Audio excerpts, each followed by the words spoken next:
قلبي مشاعر أخفيها قد أشرقت الشمس عليها عن خطط لم أعبأ فيها ستكون بأيامي فرقا فحياتي قبل الحلقات تيه بضياع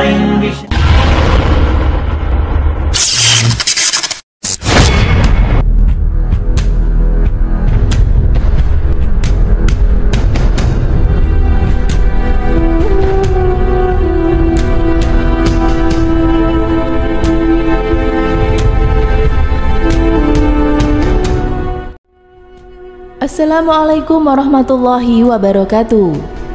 Apa kabar sahabat Amirul Mukminin? Semoga semua dalam lindungan Allah Subhanahu wa taala. Wahai Abu Musa, kamu telah diberi seluring dari serulingnya keluarga Nabi Dawud. Hadis riwayat Bukhari dan Muslim.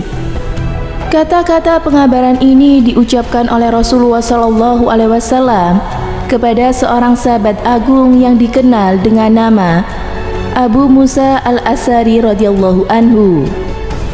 Di antara para sahabat, beliau mempunyai suara bagus ketika membaca Al-Quran. Kelembutan dan kehalusan suaranya membuat orang-orang yang mendengarnya terharu dan tersentuh hatinya. Suaranya mampu menebus kerelung hati. Tentang Abu Musa, Anas bin Malik radhiyallahu anhu menceritakan bahwa suatu malam Abu Musa melakukan sholat malam, membaca Al-Quran dalam sholatnya itu dan terdengar oleh istri-istri Rasulullah SAW. Mereka pun bangun dan mendengarkan dengan baik. Ketika pagi-pagi, beliau diberitahu bahwa istri-istri Rasul tersebut mendengar bacaannya. Biasanya, jika Umar bin Khattab radhiyallahu anhu bertemu dengannya, beliau pasti diperintahkan untuk membaca Al-Quran. Wahai Abu Musa, kami rindu dengan lantunan ayat-ayat suci Al-Quran, kata Umar. Abu Musa dilahirkan di Zabin, Yaman, 21 tahun sebelum Hijriah. Nama lengkapnya adalah Abu Abdullah bin Qis bin Salim bin Hadrar bin Harb.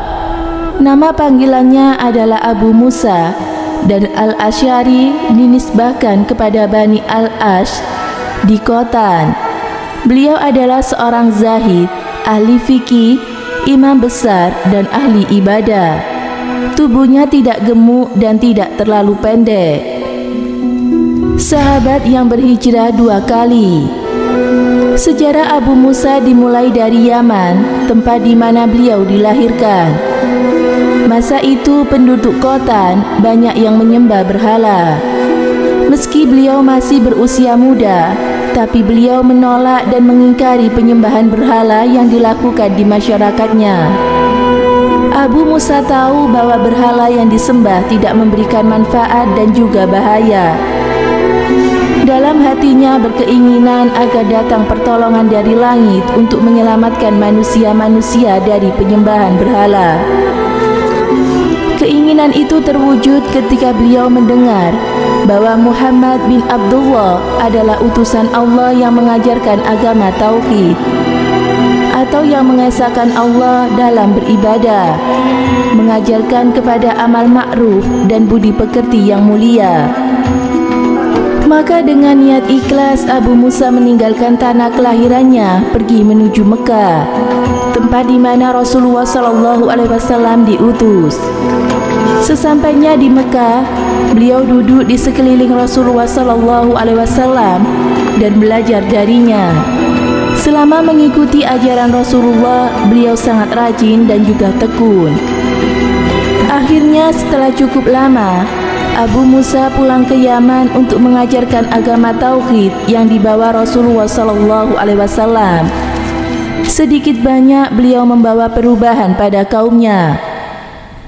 Mengenai kisah hijrahnya, Abu Musa menceritakan, kami keluar dari Yaman bersama 53 orang lebih dari kaumku. Saudaraku Abu Rum dan Abu Burdah juga ikut. Kami berlayar dengan perahu ke Najasyi, Ethiopia. ternyata di sana sudah ada Ja'far dan sahabat-sahabat lain. Kemudian kami bertemu setelah selesai perang Khaibar. Kemudian Rasulullah SAW bersabda, kamu berhijrah 2 kali. Pertama ke Najasyi dan kedua hijrah kepadaku. Hadis riwayat Bukhari dan Muslim. Sejak saat itu Rasulullah SAW sangat cinta kepada Abu Musa dan juga kaumnya. Sebelum datang Abu Musa, Rasulullah SAW berkata kepada para sahabat bahwa besok akan datang kepada mereka suatu kaum yang hatinya sangat lembut. Esok harinya kedatangan Abu Musa dan kaumnya disambut meriah dengan saling berjabat tangan. Inilah sejarah pertama berjabat tangan dalam Islam. Orang-orang yang datang bersama dengan Abu Musa oleh Rasulullah disebut dengan sebutan Al-Asy'ariyun atau orang-orang Asy'ari. Sekembalinya para sahabat dari Habasyah atau Ethiopia bersama dengan Ja'far bin Abi Thalib radhiyallahu anhu setelah perang Khaibar, Rasulullah SAW memberikan penerangan tentang ajaran Islam kepada seluruh orang yang datang. Penguasa dan kesatria yang ahli fikih. Abu Musa adalah seorang faqih atau ahli fikih dan sangat cerdas, sehingga dapat memahami setiap persoalan yang muncul. Disebutkan bahwa beliau termasuk 4 orang ahli hukum umat Islam, yaitu Umar bin Khattab, Ali bin Abi Thalib, Abu Musa al-Asy'ari, dan juga Zaid bin Sabit. Abu Musa juga seorang penguasa yang sangat berani. Di medan perang, dengan beraninya beliau sanggup memikul beban dan tanggung jawab pasukan umat Islam. Hingga suatu ketika Rasulullah SAW berkata, Tuan para kesatria adalah Abu Musa. Rasulullah SAW pernah menugaskan beliau menjadi penguasa atau wali di kota Zabid dan Adnan. Pada waktu Umar bin Khattab radhiyallahu anhu mengutus Abu Musa untuk menjadi wali dan juga amir di Basra pada tahun 17 Hijriah, Abu Musa mengumpulkan penduduk Basra lalu berkhutbah, Amirul Mukminin mengutusku untuk mengajarkan kepada kalian kitab Allah dan juga sunnah Rasul, dan juga untuk membersihkan jalan kesesatan kalian. Kota Asbahan dan juga Aswad ditaklukkan pada masa Khalifah Umar bin Khattab. Pada masa Khalifah Utsman bin Affan radhiyallahu anhu, Abu Musa ditugaskan untuk menjadi wali di Basra. Tapi kemudian beliau mengundurkan diri. Setelah itu pindah ke Kufah. Pada waktu terjadi fitnah dan perselisihan antara Khalifah Ali bin Abi Thalib dengan sahabat Muawiyah, Abu Musa mengajak penduduk Basra untuk memberikan dukungan kepada Khalifah Ali. Selama berjuang bersama Rasulullah SAW, Abu Musa telah meriwayatkan kurang lebih dari 355 hadis. Di antara hadis riwayatnya, Rasulullah SAW bersabda, sesungguhnya Allah membentangkan tangannya di malam hari untuk memberi ampunan bagi orang-orang yang berbuat jahat di siang hari, dan Allah membentangkan tangannya di siang hari untuk memberikan ampunan bagi orang-orang yang berbuat jahat di malam hari hingga matahari terbenam. Hadis riwayat Muslim. Suatu hari Abu Musa al-Asy'ari berkata, ada 2 hal yang dapat memutus diriku dari kenikmatan dunia, mengingat mati dan mengingat dosa di hadapan Allah Subhanahu wa Ta'ala. Sahabat yang suaranya adalah seruling keluarga Daud alaihissalam itu wafat di Kufah pada tahun 44 Hijriah. Semoga bermanfaat. Wallahu a'lam bishawab.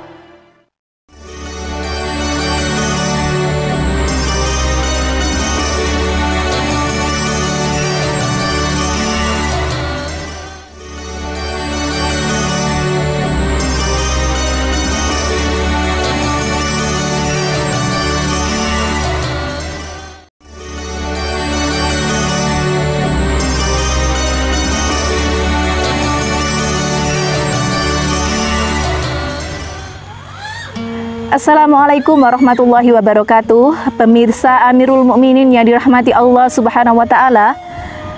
Abu Musa Al-Asy'ari bernama asli Abdullah bin Qais. Dia adalah sahabat Nabi Shallallahu alaihi wasallam yang berasal dari Yaman dan beliau masuk Islam di Mekah sebelum terjadinya hijrah. Ia dan saudara tuanya yaitu Abu Burda dan Abu Ruh beserta 5 orang kaumnya meninggalkan Yaman dan ikut berhijrah ke Habasyah atau Ethiopia saat ini. Dengan menaiki 2 kapal, Abu Musa dan kaumnya kemudian berhijrah ke Madinah dan menemui Nabi Muhammad SAW setelah peperangan Khaibar. Kaum pengikut dari Abu Musa dinamakan Al-Asy'ariyin, disebutkan dalam hadis tersebut, yaitu orang-orang yang senang tolong-menolong dan memiliki kelebihan suara yang merdu dan tajwid dalam membaca Al-Quran. Abu Musa juga memiliki kelebihan tersebut, sehingga Nabi Muhammad SAW memuji dia. Sungguh engkau telah diberikan suara seperti seluring dari seluring-seluring keluarga Bani Dawud.